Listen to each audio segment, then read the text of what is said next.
Hey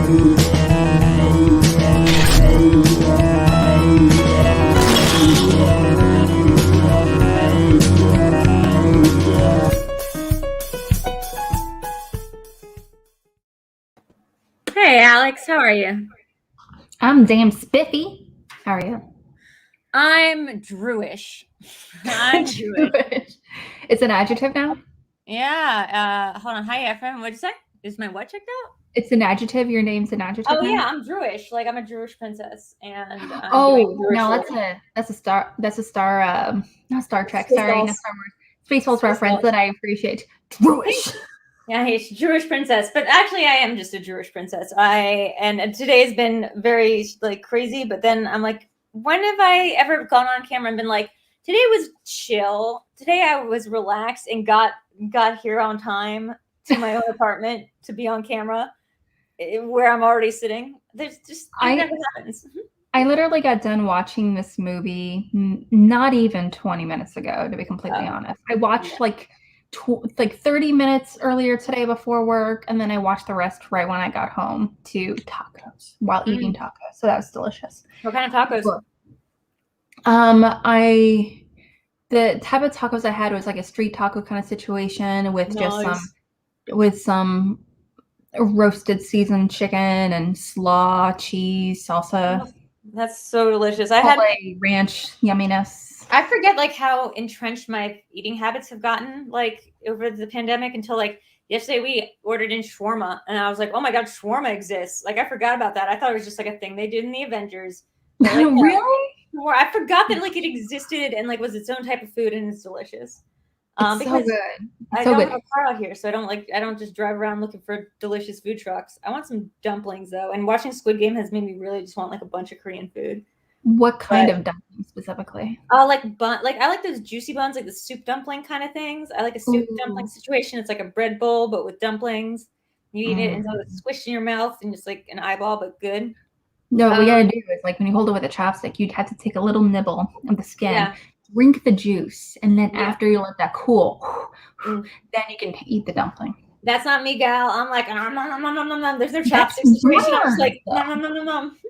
It is like me just throwing back dumplings. I thought of you earlier today when I really read. No, I mean, it's going everywhere on Twitter, specifically how Megan Fox and her boyfriend Machine Kelly, Machine Gun Kelly or whatever his name is. Not Post Malone. Definitely not Post Malone. And how they met, and it was pretty much they met at some kind of award show or some kind of after party. Situation. And he said like, and she's like, yeah, I read that. Weed. I am weed. He's like, I am weed, and then he disappeared in a like a vapor of smoke. And then he like just completely ghosted her, and she's like, I gotta find out more. I feel like I was like reading this, I was like, why does this feel like Drew? I just don't understand. I'm also drugs. I'm also being kind of I've never done anything that cool, but speaking of cool and things and drugs, we have a great movie that we picked for tonight. You can hear me okay? I know I'm like leaning back, but that's only because I am very tired and don't know how to place my body in space. But we are doing another episode of the Mangolden Age of Cinema Bias. Nice, right? I really like the way that sounds. Of the movies of James Mangold. We started with Kate Leopold for some reason. Then we moved to that was my decision. I just don't remember why. Then we moved back to Heavy, which was his debut film. Then we did Copland last week, which I loved. And now this week we're on to his most, and I think to date, most feminist movie, or female-centric movie, or a movie where there is a female character who gets more than 10 lines. I would say that. Yes. Now, I do think it's something really important to mention. A female-centered movie does not mean a feminist movie, and a movie can be feminist while not always including a ton of female characters. So that's kind of an interesting. Right. Would you say this is not a feminist film? I definitely do think it's a feminist film, but I don't think it's a movie that's focused on women's rights or anything like that. But it's obviously it's just more about female characters being taken seriously, and they're written accordingly. The way they're presented on film, the way they're the characters, the actors, everyone involved, they take these characters very seriously, and I think it shows. There's a lot of respect from the director and actors given to the story, which I think is pretty important considering it is a biopic at a very weird time, not only in America, but for just this weird transitioning period for young women, especially. Yes. Almost like there was a feminist movie going on at the time. almost like the pill had just been invented and women were getting straight up diagnosed as bipolar and borderline personality disorder, even though they were just like reacting to the time. Now, this woman did have borderline personality disorder. We'll get into it. We'll get into the whole mental health aspect and what this movie is trying to say. I do agree with you. Not all movies about women are feminist movies. Just look at Showgirls. But The Quiet Man. The Quiet Man, right? But this one happens, I think, to be a pretty big feminist statement, especially considering his other body of work is pretty male-centric. But before we do that, Alex, what you were a big fan of this movie. You're a big fan and a big fan of the book. Before you knew about it, like what sort of was your impression of what this story was about? I've always known about this movie. I knew of this movie before I ever saw it. I remember having conversations with my mom when I was like 10 years old. And this movie, I can't remember when it came out in theaters. I think it was like 98, 99, sometime around that time. And my mom was like, Alex, at some point in your life, you're going to need to see this movie and you're going to have to read this book because it's important for you as a young woman. And it's important for you to be able to understand the importance of recognizing your feelings, but also acknowledging feelings in others. So my mom had a lot of very big opinions when it came to watching certain movies. Some movies she was like, whatever about, but certain movies, Silence of the Lambs. Very important. Like Silence of the Lambs were the Mac household growing up. Yeah, this movie, American Psycho, she was like important for women. That one, very important for women. It is. She presented it to me being like, this is a feminist film before I understood it was a feminist film. It is definitely taking a very misogynistic text and turning it into a feminist film. I believe that. But that's also a film that does not have that many women in it and still manages to be feminist. I do agree with that statement. I think that's mostly, it's the director. Because of the director. Mary Herron? Yeah. Herron? Or something? Herron? Herron? Herron? It's like, is she related to the chick who did Loki? Because her name's Kate Herron, isn't it? Maybe it's spelled differently. I know it's different. I remember looking it up thinking it could possibly be the same, and it wasn't. I was very distressed about that. But, yeah. I saw this movie in, I believe, high school. This movie came out right before not before what year did this movie come out? I want to put it right before. It was late 90s. Let me double check. I want to say like late 90s, maybe even 2000 on the dot. 99. Oh, the year of movies. 99, guys, was the year for movies. That was the movie. That was the year every single movie came out, if I remember correctly.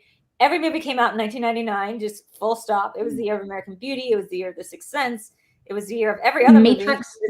The Matrix. Every movie that's ever existed or will exist came out technically in 1999, including this one. And it's funny because it is both an anachronistic film in that it was now made almost 20 years ago. Almost it was like almost 20 years ago. Over 20. Over 20 years ago. Jesus, I'm bad at math. Over 20 years ago, almost 30 years ago, like 25 years ago, let's say, because I can't do math. But it's talking about a time period that's even older than that, which is the 70s. So it kind of has this double layer of being like, if you didn't know watching this, that this wasn't just made in the 70s, you'd probably believe that this is like the One Flew Over the Cuckoo's Nest for ladies, the chick flick version of One Flew Over the Cuckoo's Nest. But of course, it's so much more than that. And I actually read I was reading a bunch of reviews talking about initial reactions to that movie. And I actually heard quite a few comparisons to One Flew Over Cuckoo's Nest and saying it's a female version of it. And that comparison really kind of pisses me off. Why? It's just because I remember the advertising for Booksmart was it's a chick version of Superbad. And you're really downplaying this, and trying to you're trying to make it something that it's not. Yeah, I mean, I guess I get how I see, like, and I agree with you. I totally agree with you on this. I'm not trying to play devil's advocate, but I do see how both this and Booksmart invite those comparisons, maybe unintentionally. Like you said, the book came first before the movie did. But like, and this is again based on someone's personal experience, as was Ken Kesey's. But they're both set in a mental institution and both concern like a protagonist trying to like sort of get out and befriending everyone else in the ward. Whereas Booksmart and Superbad are both about like the last days of high school, like as you and your friend are about. One is about sexual assault. One is about just friendship. Which one's about sexual assault? Superbad. What happens in Superbad? It's sexual assault. He literally is like he's it's like in the trailer. He's like Jonah Hill's character is like, hey, we can be those guys where we can trick them into getting drunk, and then we can be the ones that after when they pass out that they have sex with. But they didn't. And we're the mistake. And he talks about how he tries to trick. He wanted to trick Emma Stone's character into like getting her completely trashed to sleep with him intentionally. When he got there, and also they didn't have sex. It's not good. It's definitely. I mean, it's definitely not great, but it's definitely. I would say that like I don't think the history or that the movie is trying to be like Jonah Hill had the right idea there. Doesn't she like barf or get her period on him or something? Something really funny. She does get her period on him. It's hilarious. That's true. He's not played out to be a good guy, sure, but the story, that's aspect of the story is played for laughs, and we're not supposed to take him seriously, or we're not supposed to take the assault seriously. And even Emma Stone's character by the end, she's like, "Oh, you still got a shot. I could totally get drunk and accidentally sleep with you." Yeah, I mean that's a whole other conversation, but like, yeah, I guess if it's during the daytime and she's sober and she's saying she would have consented, then it's not quite assault. But I get your point. I get your point that that's his intention. But this book, Ken Kesey's, I was just writing my old mentor a big long letter about Midnight Mass because she asked me to just send her a letter about Bev from Midnight Mass, and I was writing about how, the Nurse Ratched sort of comparison, the Dolores Umbridges, the Bev Keens, they sort of get this like, the more evil than Voldemort, and people like hate them more than they hate like people who like in characters and stories who are like genocidal maniacs because they're specifically, I think, women characters. And I think this movie does a really good job of portraying Angelina Jolie's character in like a lot more nuanced of light. Of course, she's very different than that, but like Whoopi Goldberg isn't that. Like, there's no real villain of this film. Just a bunch of really broken people. I do kind of disagree with you on the first part of your statement, just because I think that they're so hated. It's because they're not only are they not like megalomaniac, genocidal terrorists like Voldemort and things like that, obviously, but they're characters that feel real. Everyone knows a character, a person, a real life person, or at least has interacted to some extent with someone like Dolores Umbridge, who is racist. I mean, the problem is, much when people talk about them, or Beverly from Midnight Mass, where they're much more intentional on how they try to hurt you. Versus Lord Voldemort, he's like, whatever. I think Lord Voldemort is way more intentional about how he tries to hurt people than Dolores Umbridge, who is, I think, is just lawful evil. But I think the bigger point is like when people talk about her, like I'm on a couple of Harry Potter forums, and again, that's getting a little off topic, but that's what we do here on Cinema Bias. Guys, by the way, make sure to donate streamlabs.com/VideoDrew. It's because like I was on these Harry Potter forums, and I think this was actually something I argued your side of, Alex, very recently, and then Eric had to be like, no, I think people are really sexist when it comes to Dolores. I think it was Eric who said, it was like, people are really sexist when it comes to her. And I was like, no, they're not. And then I saw like a Harry Potter meme on like some Facebook group where it was like, Voldemort like deserved to die, and like so-and-so deserved to like rot in hell. Oh, yeah. Dolores Umbridge deserved to get raped. And I was like, wait, what? Jesus, like, that's pretty intense. Yeah, but like that kind of thing where it's like these uppity Puritan women who like, these, a word for them is like sexless. Like they've never gotten a good lay in their life. Like that's like that's stereotype of a woman of a certain age who is strident in a certain way and self-sufficient and like, very by the books. I mean, yes, they are portrayed like almost like Nazi, like vigilant, but they are also like, I think it would be much different if like say Jeff C. Plemons was playing that role. But that's neither here nor there, because I don't think that that's really applicable here. I think he's doing something a lot more nuanced and subtle. Even the psychiatrists in these movies, who are played by Jeffrey Tambor, I believe, and of course Whoopi Goldberg being the nurse, and that British woman. Was that Jeffrey Tambor, or am I crazy? Oh shoot, I know she's won an Oscar. I feel like that is a trivia question in the making. How many Oscar winning performers are in this movie? Ooh, let's see. Has Whoopi ever won? I don't know if Whoopi's ever won. So I'm gonna say like Winona. I don't know if Winona's ever won. So it's just gonna be nominated. She's been nominated, right? But you said winner, right? So like, Whoopi won. Jared Leto. Jared Leto. Jared Leto and Angelina, as far as I can tell, unless Whoopi won something and I can't remember. Missing one. Who's the psychiatrist, Dr. Wick? I don't know. Who is it? Vanessa Redgrave. That's who it is. There we go. I was like, is it that woman that is dating Sarah Paulson from 2.5 Men? But no, it's Vanessa Redgrave. Holy shit, she looked young. Really great in this. I mean, there's such a tendency when you tell stories about being inside a psych ward or being like on the floor of a mental facility to like demonize the professionals, right? Because it's all about like how they're keeping you closed in, and like it's a very like almost Dickensian version of it. But it's weird to like look back on it and be like, that was probably very much ideal compared to what we have for mental health facilities now, which is nothing, which is like just a part of a floor of a hospital where people are all lumped together. Like that was at least a private institution. Yes, of course, like, you know, whoever could afford it. But I don't know, like the issue of mental health in America and like how we deal with it, I'm not sure if it's gotten any better since 1970, whatever, or 1960, whatever. Yeah, it's, I obviously I do personally do not have any kind of, I do not personally suffer from any kind of mental illnesses or anything personally, and no one in my immediate family does. However, I have had friends here and there that have suffered from various different things, unfortunately, whether it be bipolar, depression, clinical depression, or OCD, unfortunately. And I think a lot of people are very lackadaisical about OCD, and people would say, oh, I'm just kind of OCD about something. Like, no, that's not, you shouldn't say that. That's really doing away with what OCD really is and how troubling and fixating it can be in a very awful way.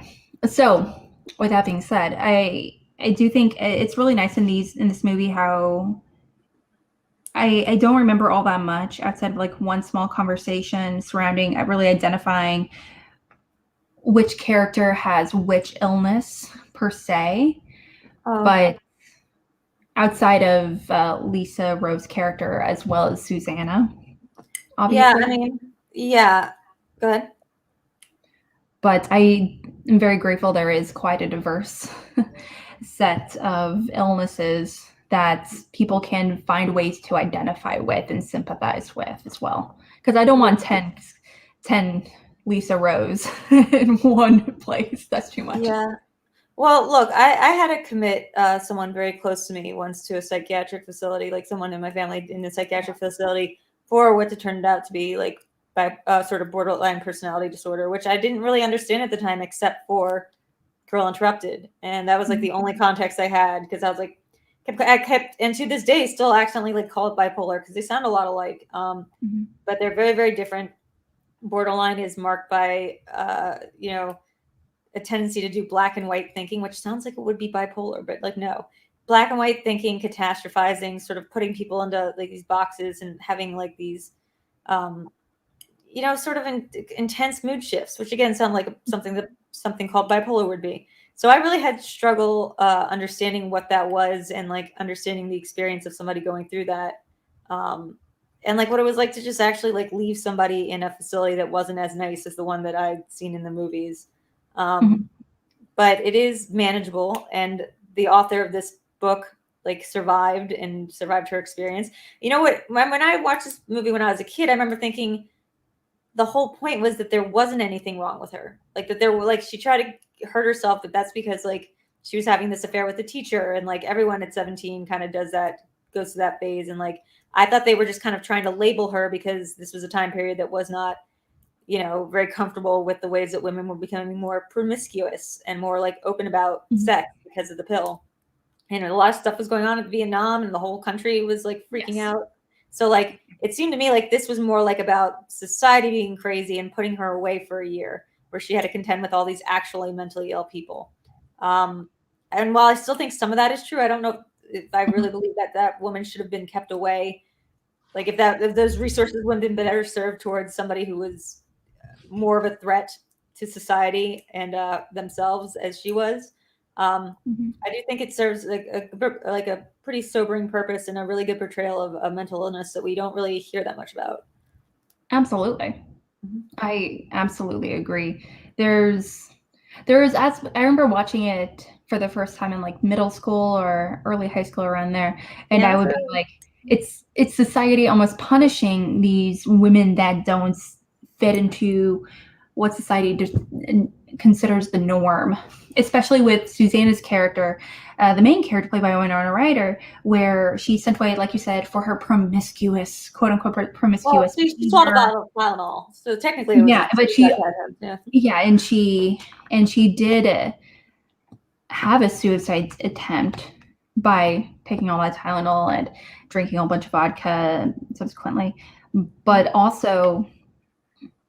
Watching this for the first time after several years, and also like by now I've read the book and everything. I don't see her as someone that has like some kind of overt illness. Not something that was just more like, it's just more like she has a lot of issues that she's trying to battle internally, and she doesn't know how to cope with that. She doesn't know how to heal and come through that, because if she had not gone to the ward, I wonder if maybe she would have tried committing suicide again. I honestly don't. I think she would have been fine. I think that we have a real thing in this country about like not being able to tell, and not just this country, I guess everywhere, where it's just like we've just now started to recognize that mood disorders are different than like mental illnesses that are like hallucinations and schizophrenia and things that are involved like psychosis, like are different from things that are literally a chemical imbalance that changes the way your mood is. And there's a lot of stigma around it, and a lot of like, oh, stop being bipolar, stop acting like a schizo, stop being OCD, stop being ADHD. You know, it's just sort of like the labels that we understand and put things on. But you know, besides the fact that this is a story about a privileged white girl and all her friends who are also white living on the ward, where there is one black attendee who they're kind of constantly doing black voice at in this very uncomfortable way. It's mentioned a few times purposely to antagonize her. Yep. And but it's after they try to antagonize her after when they're being punished. And that's like the only way they know they can attack her. Still not cool. Literally no other way. Still not cool though. Like they talk about like picking bales of cotton and stuff like that, and it's just literally super offensive. And she kind of like I love her portrayal in this, and I think she does a really strong performance. But it does kind of like remind me of like the magical Negro character that just like is in movies around this time period, like, you know, Legend of Bagger Vance and stuff, where it's just sort of like there's one person of color in this movie and she's there to solve every white girl's problem. And it's I think she's given a little bit more depth and range than the other psychiatrists, but she's also supposed to be like the emotional crux of this of like her moral compass, I think, in a way that I was like, yeah, did that really happen? I don't think that's like who you bonded with on the ward if you did that to her. I don't know.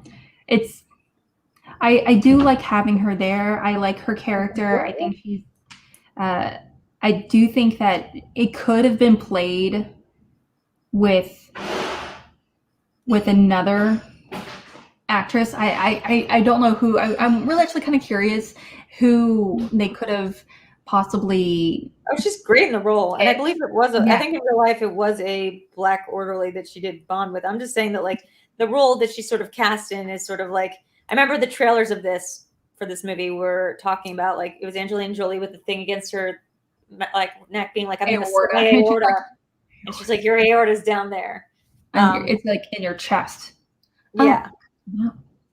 Mm-hmm. I just feel like in a ward where like there are people that are, you know, committing suicide and violent and crazy like the way Angelina Jolie is like sociopathic almost. Mm-hmm.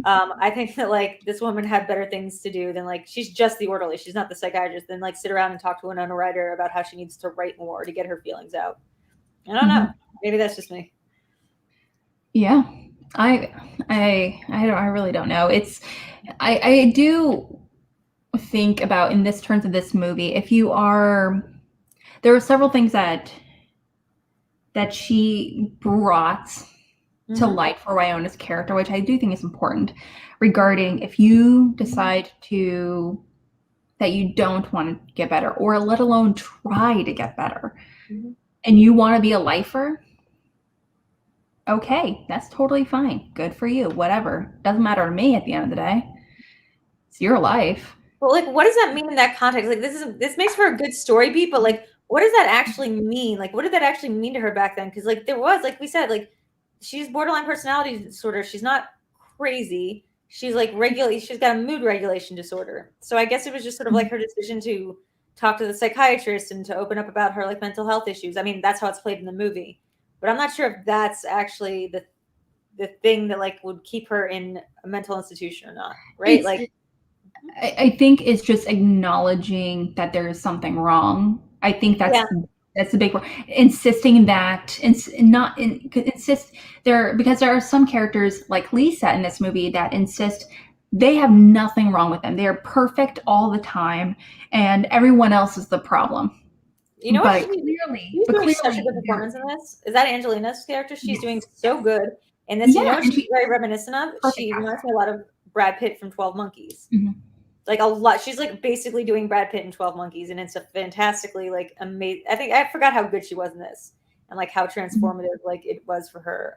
Cause this role is so cool and it's so well done. It's this movie was one of the big movies over the last few years when it prior to came out, when it was Winona Ryder. She actually bought the film rights to the book. The actress, not like a studio or a writer or a director or anything. The actress, she has been, prior to the movie being made, she has been trying. She bought the rights when she was like in her early 20s, and she bought the rights herself. But she tried making it happen for like 7 or 8 years before it finally happened. Yeah, she's a little bit older in this movie. I mean, she looks great because Winona freaking Ryder, but like, I have no idea how old she actually is in this movie. She's supposed to be playing a high schooler or somebody who's just recently graduated. She's like 19, 20 by the end of the movie. Yeah. But I feel like she's a little bit older. She just looks great. Angelina looks terrible and amazing at the same time. She looks like a demon, which is kind of what she is.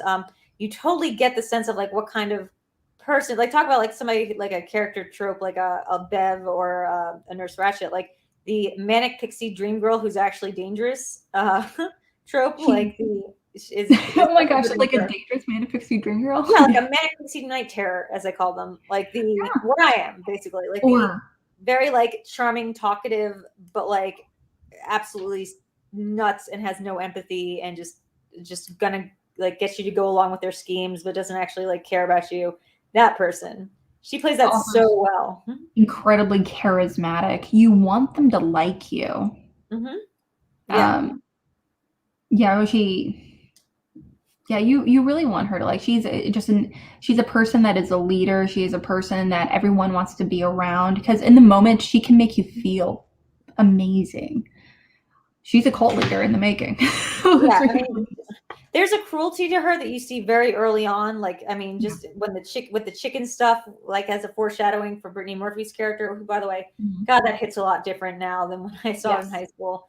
Oh, and also like knowing that she's after she's passed. Oh my gosh. Yeah, it's way harder now to watch that. But like, it's also like her savageness towards the other people in the facility, and then what she does at the end, like, you know, when she realizes Winona's going to be leaving and sort of gangs everyone up against her. It's poignant in a way that I don't think you get if you're not actually a chick and like didn't grow up with these formative experiences of what it's like to be sort of bullied, but like bullied by a cool girl, which is like a totally different experience, which is like, you know, like exposed, like ridiculed in a certain way that involves like a lot of eyes on you. Like it's a very like cruel thing to do. And what you feel from Angelina Jolie's character is that you feel both like that you hate her for doing this and that she's a total psychopath. At the same time, like you understand like how hurt she is that Winona's going to be leaving and getting better, and she's not. I think that's one of the big reasons why she is so great. Her character is so interesting is because you don't really know her origin story compared to Polly. Compared to Polly, who's burned, or Elizabeth Moss, by the way, great role. Elizabeth Moss's character, yes, it's one of her first roles actually. Yeah. But we get some background of a lot of these characters, but not Lisa. We just hear prior to her talking, we just know of her. We know people are like, oh my gosh, she's coming. Oh my gosh, she's back, kind of thing. Oh, hey, let's go all talk to Lisa. Everyone is some probably parental sexual assault, like in her past, the way she sort of that seems to, that's what it read to me. Like she was definitely assaulted by probably her father or stepfather or something. And that's why she was particularly so cruel to Daisy. It also reminds me, like, I was like, I don't know, I can't remember what happened in the book, but like in my mind, I'm like, oh, she definitely got molested and then stabbed him or something. Like she's just seems like that kind of thing where it's like Harley Quinn almost. Okay, well, it's from what I remember in the book. I don't remember so much about. I don't know her origin story. I don't remember her character so much about like prior to her coming to the mental institution. But I do remember her ending. And me too. Yeah, it's good. And it's a good ending. I thought her ending was so interesting because tell them what happens at the end of the book. Yeah. Okay, guys, if you've not read the book, get ready because it's gonna fuck you up. Okay, so Susanna and Lisa, Winona Ryder's and Angelina Jolie's character, obviously, they run into each other in New York City.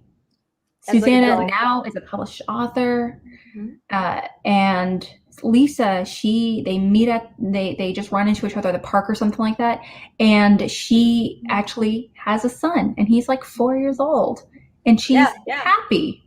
It's not going to fuck you up. It's going to do the opposite of fuck you up. It's a happy ending. Quote unquote normal. And she's just like, yeah, I had my son. Some things happened. I worked through it, and having a son just kind of made me realize that it's not about me. I don't need to be this way. And I should have changed a long time ago. And suddenly Susanna's like, what the fuck? Yeah. What happened to you? You're a parent now? Ew. Yeah. How could you be so selfish? And Susanna, her mindset was like her being a mom, choosing to be being a parent and choosing this route, this quote unquote conventional life made her not so much lesser than, but made her less interesting to her. Yeah. And also she thinks the woman was like beyond repair, like irresponsible of her, specifically, like she's gonna fuck up a child. Like you've gotten worse. Yeah, and sometimes it's just like, what the fuck? Yeah, it's really sad. It's a lot of projection, especially because you're reading from her point of view. So like, you know, but like this, I like to think that lady went on to live a happy life and was just like, fuck that chick. I got over it. Yeah. Because again, like we don't. The difference between someone like Lisa and someone like Angelina Jolie's character, it feels like there's a gulf of difference just between the two of them, let alone between the two of them and somebody who's like in a stage of like arrested babiness, like Elizabeth Moss's or Brittany Murphy's character, where they're like infantile regression almost, or like the girl who's so anorexic that she won't go above. What's the weight? My sister had it memorized at one point, like 76 pounds. 76 pounds. That was the perfect weight. The perfect weight of 76 pounds. I mean, again, like it's hard to say like what we consider to be so awful, like, or to be enough of a threat to themselves or society that we would call a hospital or have them, you know, institutionalized, because we don't have these nice facilities anymore where we can send people and like put them away for a while and let them like cool off. Like we have rehabs if it's a drug thing, but we don't really have facilities to take care of mentally ill people, and that's maybe for the best, because a lot of those places were really fucked up and would take your money and like lock you away forever, and made a lot of money off of people just being locked away forever. Yeah, it was just kind of a place to put like your crazy like aunt or something, and then just keep her there, forever. Anybody who was like a lesbian or what, it was just, a lot of these places were god awful, but I don't know if they were. The better solution was just shutting them all down and giving nowhere for people to go. Yeah, it was a different time. I am kind of curious though if this movie was not so much remade today, because it is a biopic. It is a movie that needs to take place in the 60s in order for it to be as relevant as it is, in order to bring up a lot of the topics that it does, such as, like you said, racism, such as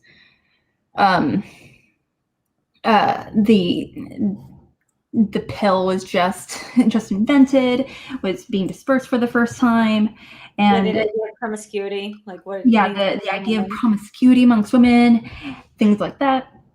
But if this movie was remade today, it wouldn't be able to, not so much remade today, but if it took place today and remade.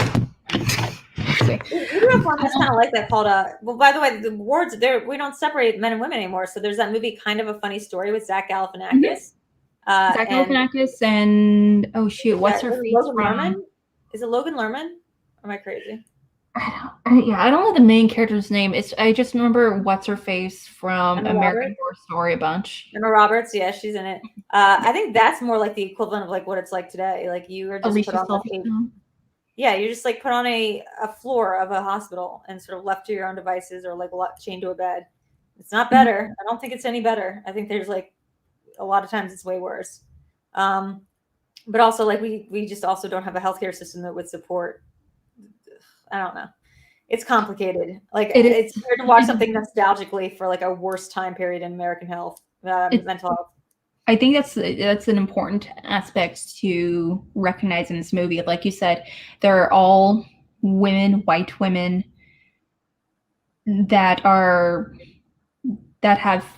whose families put them there, that have the money to do so, and that is crazy fucking expensive, especially in the 60s, where in order to acknowledge that you're putting someone from your family or friend or away, is where they were still be considered crazy. It's looked down upon. And even Susanna's parents were like, whoa, is she going to be home for Thanksgiving or Christmas? Because we have a lot of friends and family that are very concerned. And Susanna was right on the money when she said, they're not concerned about me. They're concerned at how it's going to look if I'm not there. I mean, I think it's a little bit of both. I think that, that's how they're kind of being portrayed. I'm not sure if that's an exact fair assessment of like how her parents actually felt. We don't really know. Well, they didn't ask about how she's feeling, if she's doing better. Is there anything we can do to help?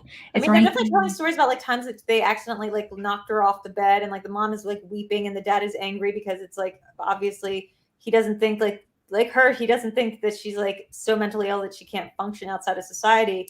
He thinks she's kind of like Whoopi Goldberg eventually calls her, like kind of being an aimless brat about things and like using this new diagnosis as an excuse to like avoid what she didn't want to do in the first place, which is grow up and go to college or like find a career, like that. It was sort of like that thing. She was having like an adult sized temper tantrum because she was the one girl in her school who didn't apply to college or didn't get into college. And this was sort of like a, there's a criticism that like a lot of these places were just like white girl, like respites or respites, like I'm a Wesley girl. They were just like places to go cool off if like the world became a little too much for you in some respects. In some people's experience, in other people's experience, it was way, way worse. Absolutely. There's something like this that was where you could pay a pretty penny to send your kids, but there were also situations like, I think that this kind of really brings it up.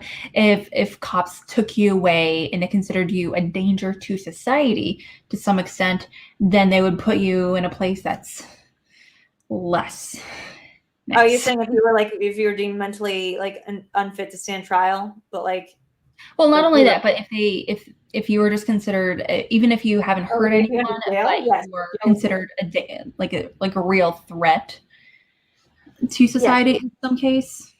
Well, look, jails were worse. Prisons are worse. That's why people try to cop the insanity plea, or because they'd rather be in a mental health facility. The issue is, I think the only places that are left that are like standalone mental health facilities are like places for maybe not even though, because I can't think of like a place for the criminally insane anymore. I don't even know if we call things that anymore. Like, I don't know what we do with people who are mentally ill to the point that they've murdered someone. That's an interesting thing to look into. I just know that like somebody like I knew very closely, like growing up, they would just sort of idealize the idea of going to one of these places from Girl Interrupted, like specifically this place, and was like, oh, like I'm doing bad at school or I'm having a hard time, and like they would kind of throw like a little fit and like hurt themselves or have something happen to them and go off and do something dangerous, and on the hopes that they could like go to this magical place that would like fix them and they could have these cathartic experiences. And reality just like turned out to be way different, not just because like those places don't exist anymore. All it takes is just one magical interaction to fix them on up. Or like a year's worth of freaking craziness. Mm-hmm. Well, I do think, this movie, I think this movie when it came out, it had a ton of mixed reviews. It was called mediocre. Really? Yeah, tons of mixed reviews. Even today on Rotten Tomatoes, I feel like it's a horrible site. But hey, that's my employer. What I do think is interesting about Rotten Tomatoes is that it has reviews from years ago, which I think is important. And I mean, they have movies on Citizen Kane, and that movie is technically, I don't know if it's number 1 or number 2, the best rated or something like that. It fell beneath Paddington 2 because somebody gave it a bad review, but then someone gave Paddington 2 a bad review, so now they're equal again at 99%. Dick move. Love Paddington 2. I know, but some asshole decided to come out because he saw Paddington 2 was ahead and literally wrote like a 4 years late review to Paddington 2 saying that Ben Winshaw's voice sounded like an indie rocker on ketamine, which I always thought was like a very weird description of a bear's voice. But go off, Queen. Just kind of mention, it had a lot of good reviews in terms of Angelina Jolie, obviously. But for example, the New York Times wrote, Girl Interrupted is a small, intensive period piece with hard-headed, tough love attitude towards lazy, self-indulgent little girls flirting with madness. You can drive yourself crazy or you can get over it. The choice is yours. Who wrote that? A dude? Stephen Holden for the New York Times. And guess what? Yeah. Also, later on from the BBC, Girl Interrupted is a decent adaptation of the memoir of its period, neatened up and polished for an audience that is more familiar with gloss than grit. I mean, it's interesting. I thought people really liked this movie. I didn't think that people consider it saccharine, particularly, but it's pretty gritty. Like, it doesn't show this place to be like, this is not a Ron Howard movie, although there are elements of like Ron Howard-ish things in it. Mm-hmm. But I wouldn't say that this is like a particularly like feel-good film. Like, people die straight up in this movie. Jared Leto shows up, disappears because he doesn't want to go to Vietnam. We never see his ass again. He goes to, he goes to Canada. Blame Canada. Well, he was drafted, and so he didn't. And he has dad's approval. Clearly, he's the one that gave him money. You don't give your son something like that without. It's literally a death sentence to be sent to Vietnam. Yeah, I would. I would send them off too. I mean, Jesus, you would think any parent would send their kid like away rather than like to Vietnam, right? Mm-hmm. They could help it. If they hadn't signed up and enlisted and stuff was finally coming out about the war the way that it did, like on like TV for the very first time, we were able to see war on television and see what like the people were going through, and people's minds started really changing about how they felt about their kid being there. Well, I feel like that's an entire conversation. It's not specific to this movie, but obviously not only is it the first. Definitely in the backdrop. I said it's definitely in the backdrop of this movie. Yeah, I mean, it is like referenced a little bit, but I mean, it's not it's more about their reaction to the situation, being like, oh yeah, there's a lot of tension. Oh yeah, there's a lot of horrible things going on, but it's not focused on. Well, and I think that itself can be its own kind of damning criticism, because like, yeah, when people say these crazy like white girls who are just like playing pretend with the madness, while like overseas, like their contemporaries, like boys their age, are just getting blown to smithereens and will become like Vietnam vets with like severe PTSD. There is like a kind of damning indictment for like who got the mental health access and care, you know, during this time period and afterwards.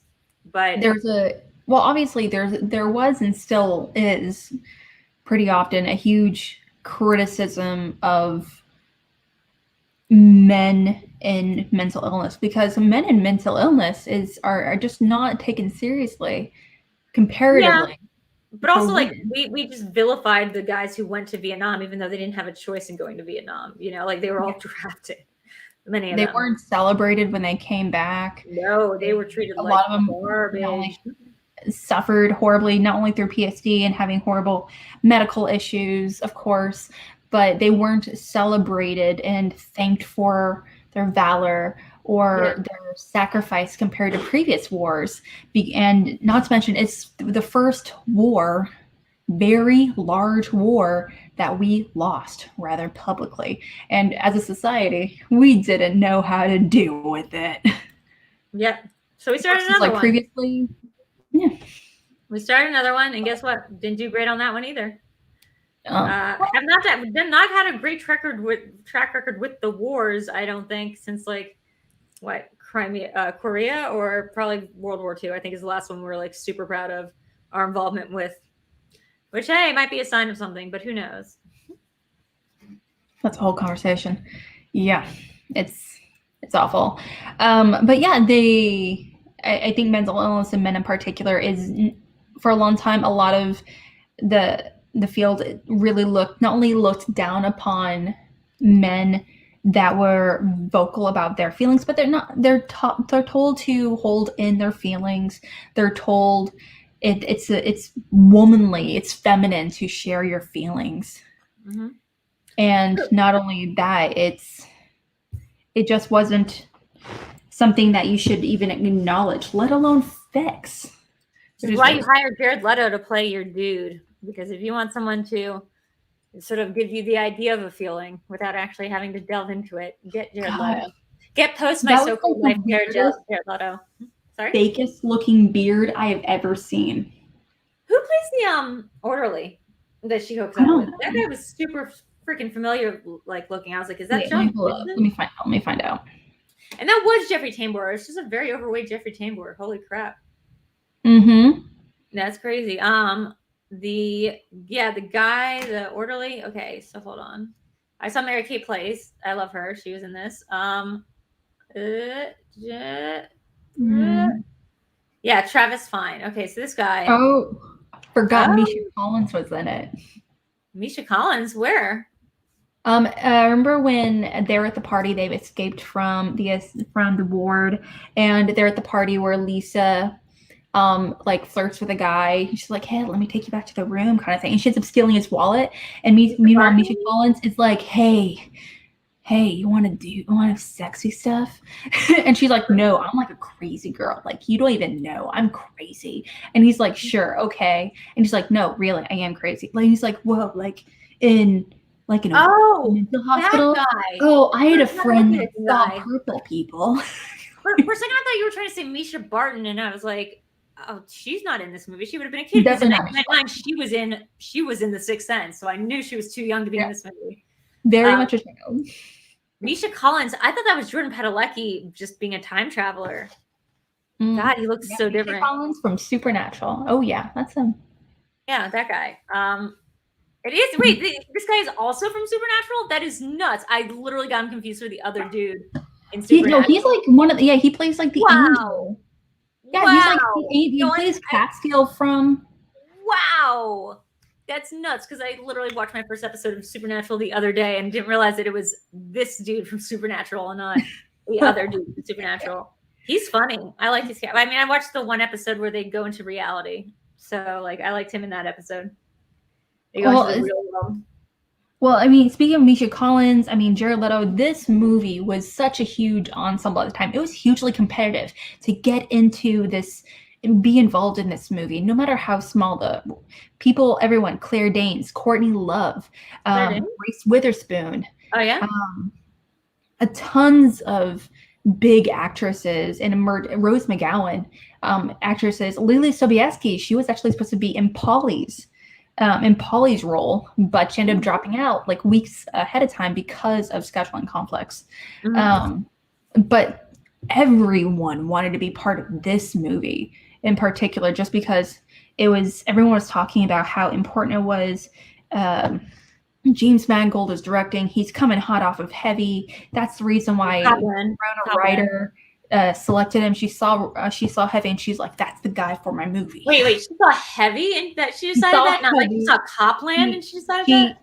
She has said several times in interviews, "I saw the movie Heavy, and I knew he was the right one for this movie." That's so weird, because I would not think that Heavy was like going to lead to this. Like that does not track for me. But okay, I guess.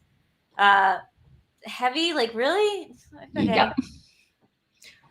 But yeah, I mean, it's interesting. Like, I have so much to say about the topics of this.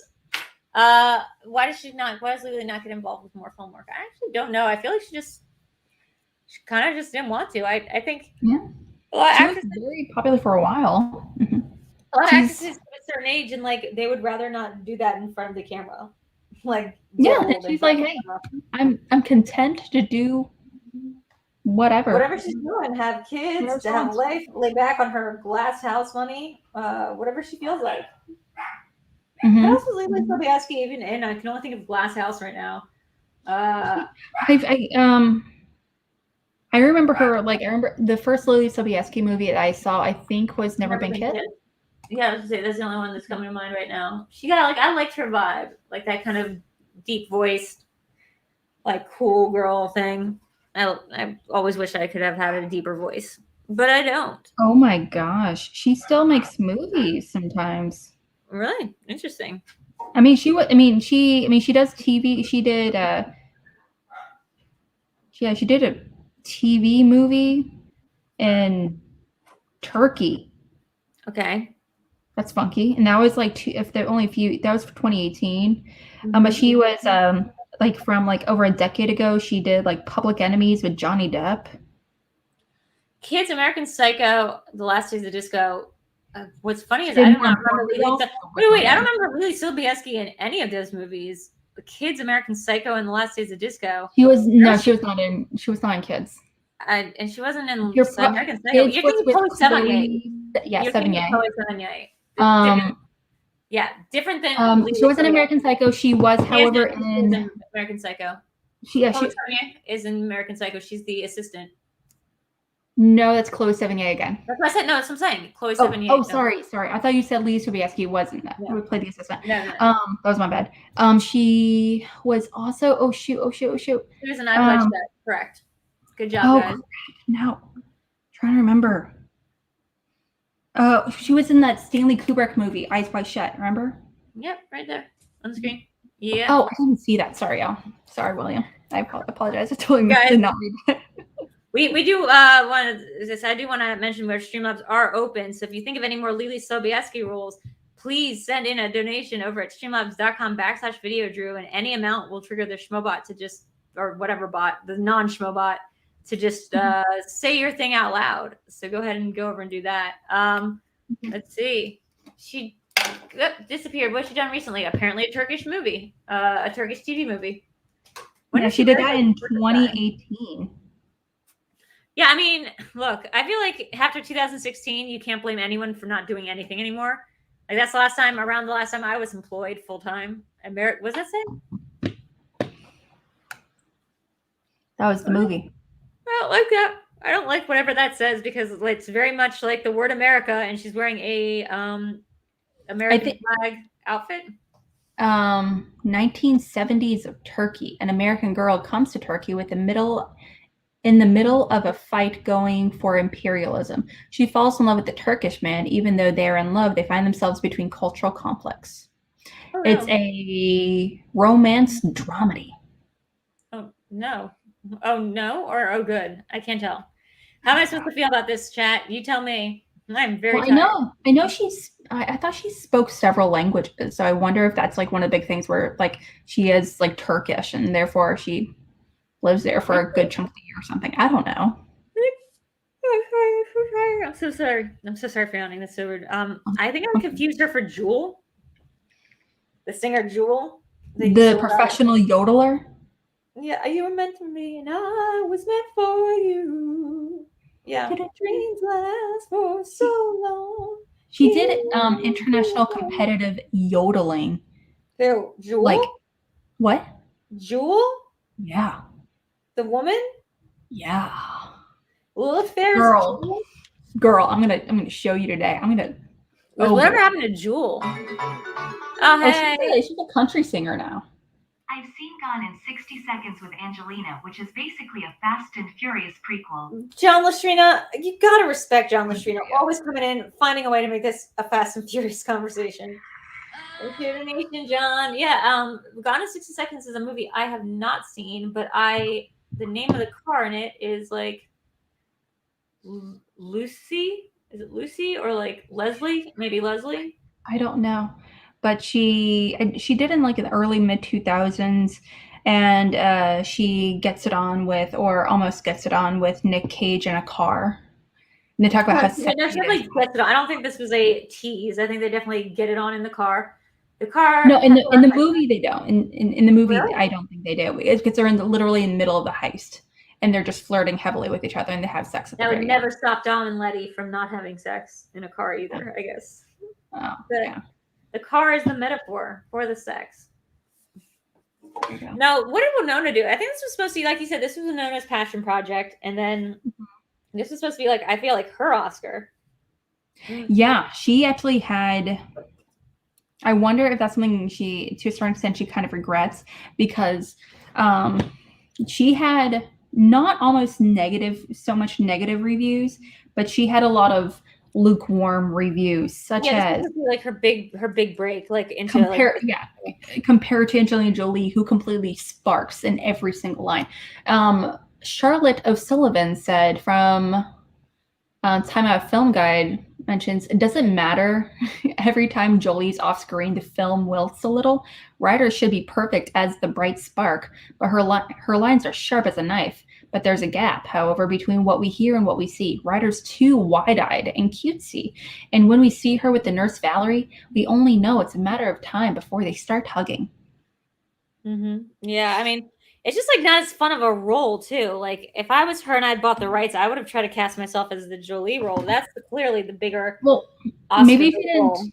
Maybe she didn't feel comfortable in that role, or alternatively, maybe she didn't. She didn't anticipate. She didn't think she could have done it justice. Yeah, maybe. I mean, maybe. I do think that like Winona has a range that like could have tapped into this, and like maybe you're right. Maybe she just didn't want to, or she felt like this wasn't the right thing from her. But like this could have been her vanity project. She had the right to do whatever she wanted with it because she owned it. She bought it to adapt. So deciding to make James Mangold the director, her choice. Sounds like deciding which role to take, her choice.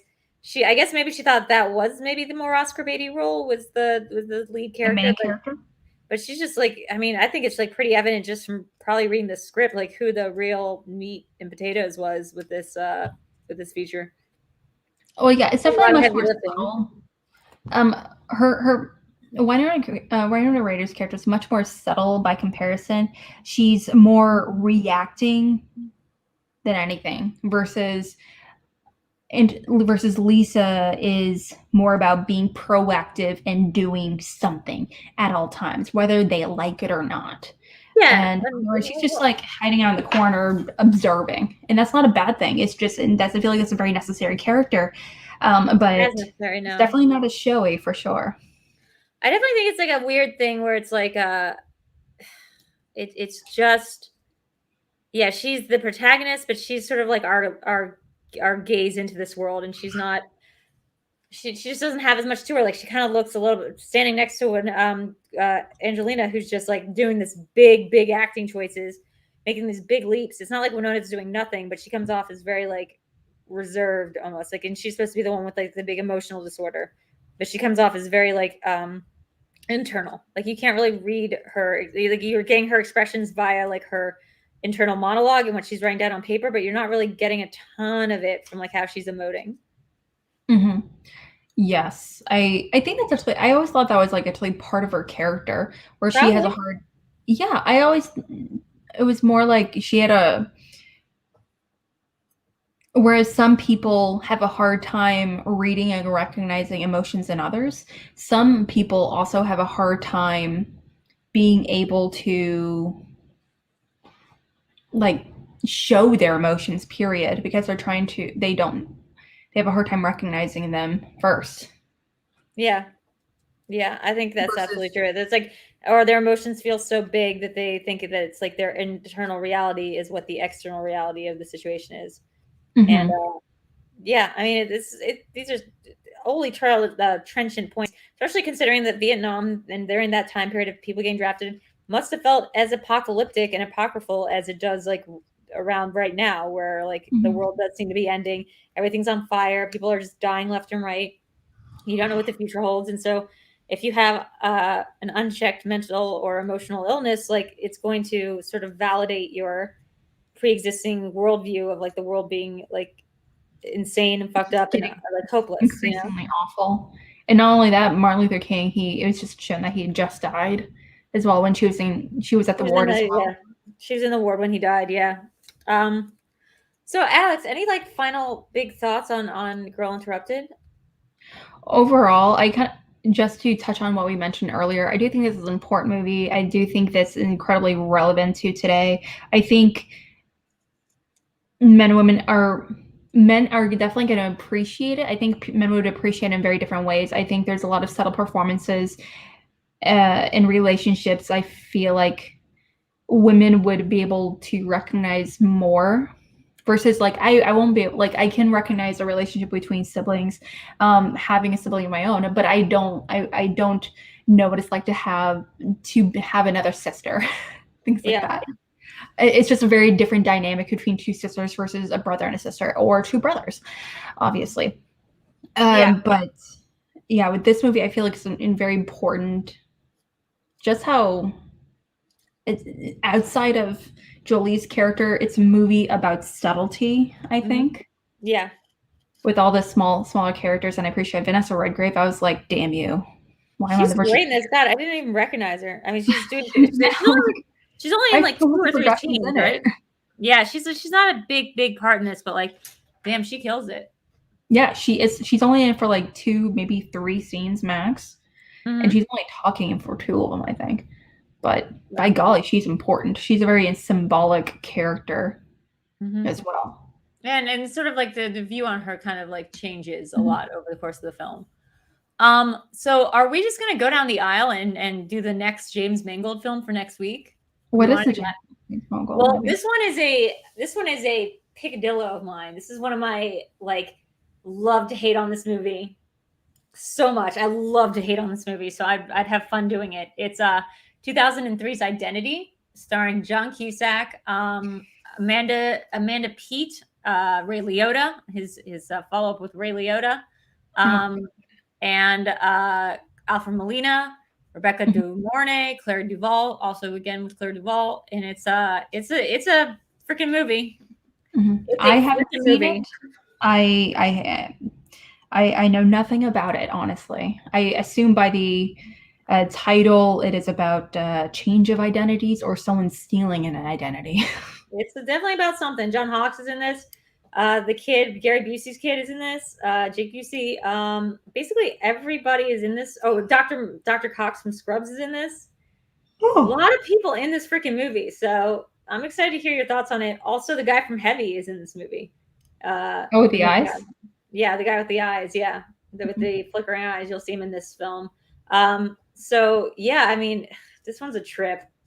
I figured this movie out from the trailers, y'all. Just want to let you know that, just about how good it is. It's funny you say that because I feel like I felt watching. I remember seeing the movie Shutter Island with my family. After like 15 minutes, I turned to my mom and I told her the ending. I was like, "Hey, Mom, I guess it's gonna be this." Yeah, she was livid that I got it right.